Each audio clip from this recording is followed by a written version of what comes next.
Ang daling-daling sumayaw. Gayahin ninyo ako. Isa, dalawa, tatlo. Doña Consolacion. Mayaman, kilos reyna, at mas maganda pa kay Maria Clara.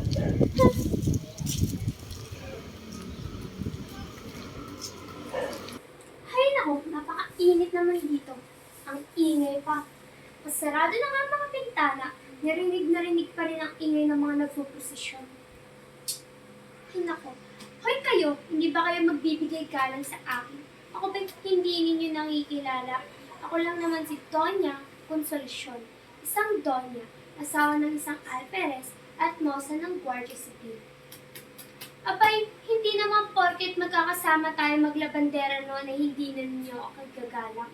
Mga paslupang Indio. Alam niyo ba, naaalala ko noon, ay ganito rin nung nakaraang pista ng San Diego. Paano? Mag-isa lang ako sa aming bahay. Ayaw kasi akong isama ng asawa ko.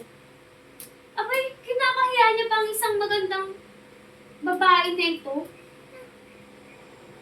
Pero hindi ganito kayamot noon. Alam niyo ba kung bakit? Kasi may naririnig akong boses. Sino nga yun?